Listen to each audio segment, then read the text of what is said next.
known as North America, lies the nation of Pan, a shining capital surrounded by 12 outlying districts. The capital is harsh and cruel and keeps the districts in line by forcing them all to send one boy and one girl between the ages of 12 and 18 to participate in the annual Hunger Games, a fight to the death on live TV. When I wake up, the other side of the bed is cold. My fingers stretch out, seeking Prim's warmth, but finding only the rough canvas cover of the mattress. She must have had bad dreams and climbed in with our mother.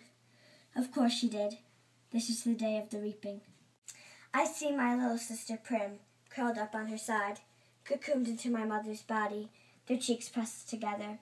In sleep, my mother looks younger, still worn, but not so beaten down.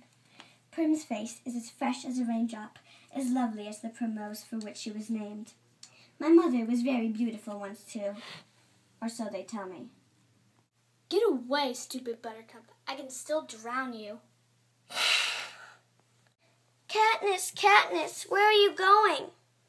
I'm just gonna go out hunting. It'll be all right, Prim. Now go to bed. All right.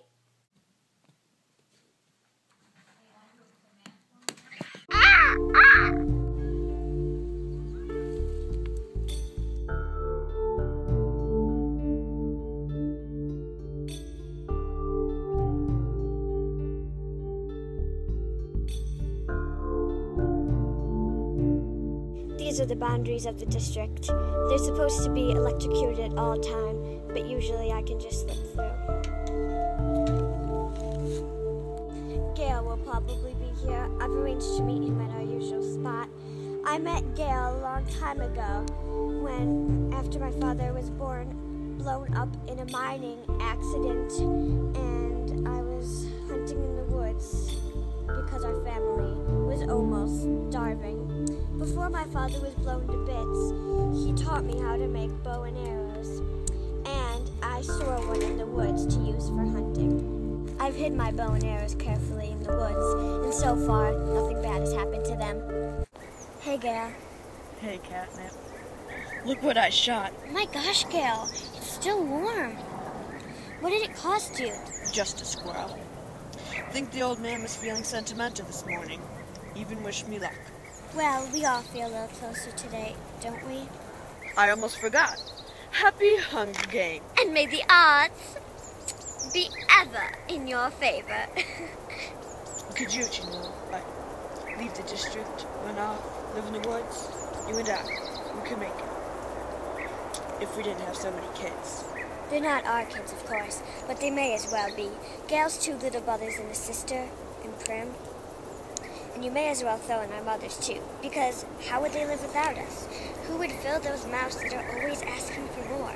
With both of us hunting daily, there are still nights when game has to be swapped for lard, or shoelaces, or wool. Still nights when we go to bed and our stomachs growling. I never want to have kids. I might, if I didn't live here. But you do.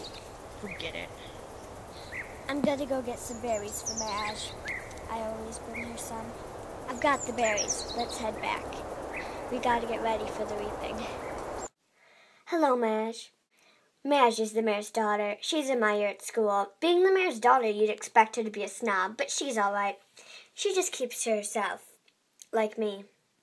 Since none of us really has a group of friends, we seem to end up together a lot at school. Eating lunch, sitting next to each other at assemblies, partnering for sports activities. We rarely talk, which suits us both just fine. Pretty dress. Well, if I end up going to the Capitol, I want to look nice, don't I? You won't be going to the Capitol. What can you have, 5 entries? I had 6 when I was just 12 years old. It's not her fault.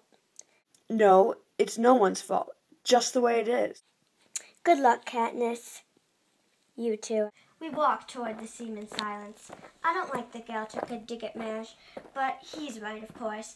The reaping system is unfair, with the poor getting the worst of it. You become eligible for the reaping the day you turn 12.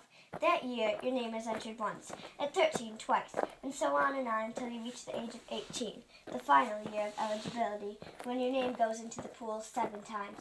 That's true for every citizen in all 12 districts in the entire country of Panem. But here's the catch. Say you are poor and starving as we were. You can opt to add your name more times in exchange for tesserae. Each tesserae is worth a meager year's supply of grain and oil for one person. You may do this for each of your family members as well. So, at the age of 12, I had my name entered 4 times. Once because I had to, and 3 times for tesserae for grain and oil for myself, Prim, and my mother. In fact, every year I have needed to do this, and the entries are cumulative. So now, at the age of 16, my name will be in the reaping 20 times. Gail, who is 18 and has been either helping or single-handedly feeding a family of 5 for 7 years, will have his name in 42 times. You can see why someone like Madge, who has never been at the risk of needing a tesserae, can set him off. The chance of her name being John is very slim compared to those of us who live in the scene. Not impossible, but slim. And even though the rules were set up by the capital, not the districts, certainly not Madge's family, it's hard not to resent those who don't have to sign up for tesserae. Hi, little duck. You look so beautiful. Thanks, Katniss. I protect Prim in every way I can, but I'm powerless against the reaping. The anguish I always feel when she's in pain wells up in my chest and threatens to register on my face. She's about as safe as you can get since she's only entered once. I wouldn't let her take out any tesserae, but she's worried about me, that the unthinkable might happen. I laid out one of my old dresses for you on the bed. Okay. It's beautiful. Here we are.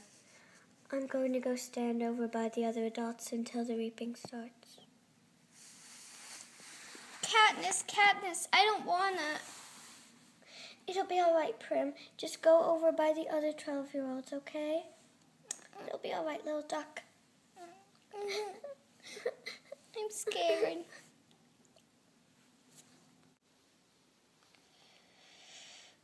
Yeah,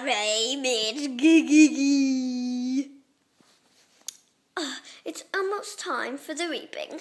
Happy Hunger Games, and may the odds be ever in your favor.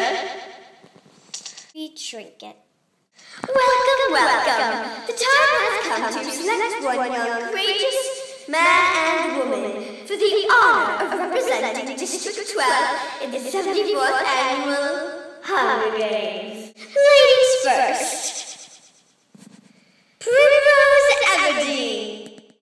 No, I don't distribute, no, our first volunteer from District 12. Come on up here, don't be scared.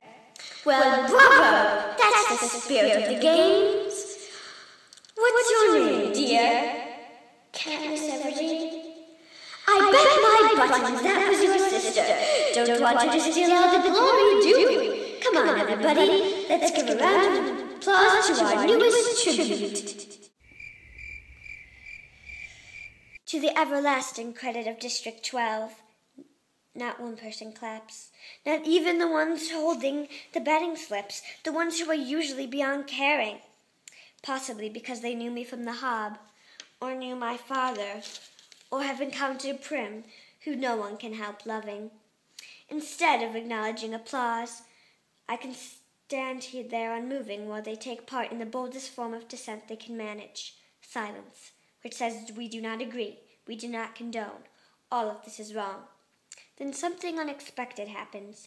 At least, I don't expect it because I don't think of District 12 as a place that cares about me.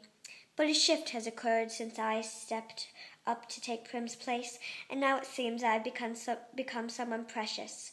At first one, then another, then almost every member of the crowd touches the 3 middle fingers of their left hand to their lips and holds it out to me. It is an old and rarely used gesture of our district, occasionally seen at funerals. It means thanks. It means admiration. It means goodbye to someone you love. Now for the boys. Peter Malak. Our tributes from District 12. Katniss Everdeen and Peter Malak.